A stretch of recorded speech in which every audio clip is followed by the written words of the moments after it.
તો પાકિસ્તાન દ્વારા drone rocket અને મિસાઇલ દ્વારા ભારત પર હુમલો કરવામાં આવ્યો ત્યારે ભારતે પોતાના રક્ષા કવચનો સમગ્ર વિશ્વને પરચો બતાવ્યો। નાના ડ્રોન મિસાઇલ અને રોકેટને તોડી પાડવા માટે ભારતે ખાસ ડિફેન્સ ગનનો ઉપયોગ કર્યો।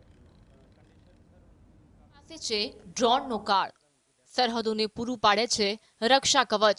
ભારતની દબંગ ડિફેન્સ સિસ્ટમ। ભારત પાકિસ્તાન વચ્ચે યુદ્ધની સ્થિતિ વચ્ચે આપણે એક એવા હથિયારની વાત કરીશું જેને કહેવામાં આવે છે ડ્રોનનો કાળ। આ હથિયારને બીજું કોઈએ નહીં પરંતુ બોફર્સે બનાવ્યું છે, જેની ખરીદેલી તોપોએ કારગિલ યુદ્ધમાં પાકિસ્તાન સામે તબાહી મચાવી હતી। ત્યારે ભારતે દુશ્મનોના ડ્રોનનો સામનો કરવા માટે બોફર્સની અદ્યતન L-70 ગન, સોવિયત મૂળના શિલ્કા સિસ્ટમ સહિત ડ્રોન વિરોધી અને નીચી ઊંચાઈએ રક્ષણ માટે એર ડિફેન્સ હથિયારોનો ઉપયોગ શરૂ કર્યો છે।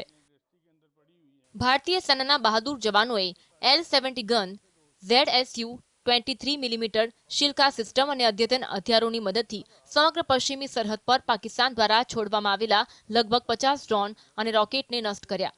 વાસ્તવમાં S-400 એર ડિફેન્સ સિસ્ટમથી ઓછી કિંમતના રોકેટ, નાના ડ્રોન અને મિસાઇલોને રોકવું ખૂબ ખર્ચાળ છે।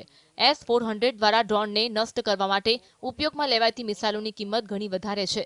જ્યારે પાકિસ્તાને જમ્મુ પર ડ્રોન અને મિસાઇલોથી હુમલો કર્યો ત્યારે તેણે આતંકવાદી સંગઠન હમાસની રણનીતિ અપનાવી હતી। ઓછા વિનાશક ડ્રોન અને મિસાઇલો વડે હુમલો કર્યો, જેથી ભારતને આવા ડ્રોનને નષ્ટ કરવા માટે મોંઘા હથિયારોનો ઉપયોગ કરવો પડે। આવી સ્થિતિમાં ભારતે L-70 ગનને આગળની હરોળમાં મૂકી દીધી।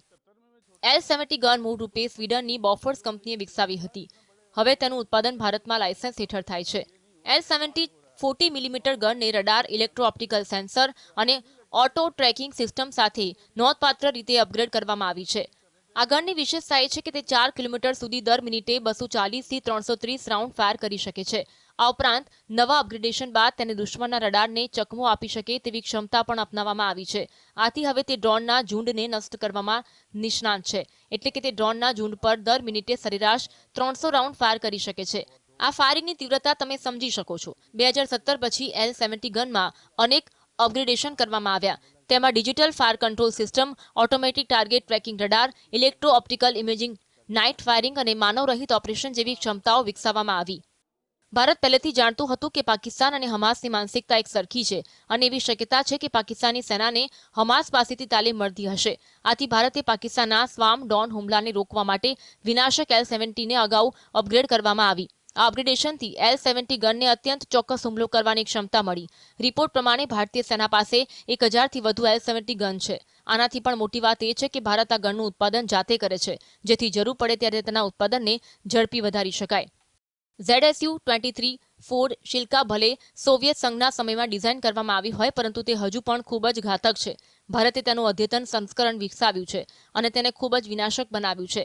રશિયન મૂળની શિલ્કામાં 4 23 મિલીમીટરની બંદૂકો હોય છે, જે 20 કિલોમીટર સુધીના લક્ષ્યોને સ્કેન કરનારા રડારનો ઉપયોગ કરે છે।